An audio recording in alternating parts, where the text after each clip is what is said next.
Yeah, so in the House, Charlie Kimbell, I'm on the House Commerce and Economic Development Committee.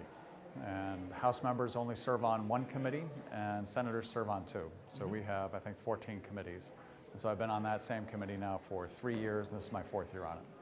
So there's two things. One is the hottest thing this week is going to be action on, I think it's S-107, and that is a bill for paid family medical leave insurance, which the House and Senate have voted on. They've approved it, and the governor's vetoed it. So this week we're going to be taking up an override of the veto. And it's likely that there are enough votes in the House and the Senate to override the veto. So it doesn't happen very often that a governor's veto gets overridden. I think it was the Douglas administration last time it happened. So this is a very historic week in that sense, is that there's a lot of movement for that. Yeah. So that's one. The second thing, I'm part of a rural economic development working group, the Rural Caucus we call it. And so we're focused on 4 key issues. One is Act 250 reform. And so we're trying to make it easier for projects that would otherwise comply and for recreation trails to get permitting more easily. And that's very important for our area for recreation trails and also for any kind of reasonable development. So that's one thing. And there has been the Woodstock Area Mountain Bike Association has given testimony, written testimony, and also I hear from them quite often. The Kingdom Trails up in East Burke has also testified frequently about trails, and they don't have Act 250 issues as much. But even the Woodstock Resort, they've had Act 250 issues with trying to expand their trail network on Mount Peg and also at Suicide 6. So I think the bill that we're looking at is really going to make it a lot easier for recreational trails to be established and maintained. So 3 other things on rural economic development. One is just looking at how can we provide more workforce housing and putting housing in rural areas and really focusing on whether or not a town has wastewater, sewer, and also a public water system. And are there ways to finance that? And so we're looking at trying to make that easier, access easier for towns to take advantage of that. So both the towns of Reading and Plymouth, they don't have any kind of public wastewater or public water systems. So that's a question of, well, how can we make that possible without making an undue burden on the taxpayers? So that's really, I want to help facilitate that to see those areas be vibrant. So that's one. Another is taking a look at housing is also childcare. It comes up amazingly. We did a lot of research in rural areas of Vermont as to what keeps people from either locating a business in that area or getting a job. And part of that is they don't have access to quality childcare.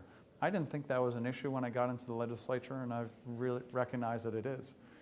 For those people that do have to have both parents working, they don't have any other system, they have to have a good place for their kids to go, not just to be shelved, but actually to get educated, have a loving environment, and we're trying to make that more possible in rural areas.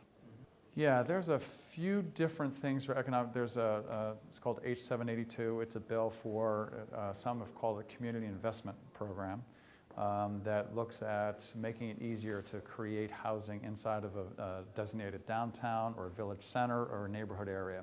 So that's relieving some Act 250 restraints around that, and also expanding downtown and village tax credits. So it's a financial incentive to get developers or would-be developers considering whether or not to rehab existing buildings or build new buildings. And the interesting thing is a tax credit ends up being sold to typically a bank who buys that, and that provides equity to do some of the funding for that. So those are all good. So it's really focused, we're focused on, as the Rural Economic Development Working Group, on what it takes to help those small towns. And most towns in Vermont have 1,500 residents or less. So those towns have a whole different rhythm as to what goes on there than what goes on in Springfield or White River Junction, Rutland, and other places. So Reading has 670 people. It depends on which year you count, and Plymouth has about 600. So those are typical of towns in Vermont. And I love to help people navigate what happens in state government. I've had people say, I can't get a hold of someone, and I've been able to pick up the phone or send an email to whoever heads that particular department or agency And I'm always amazed when they return my call or my email.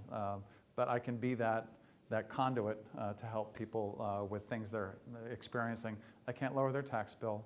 I can't do that kind of stuff. But if they're frustrated that they can't get something done, I can help them with that. So my email is ckimbell@ledge.state.vt.us, but it's on the website.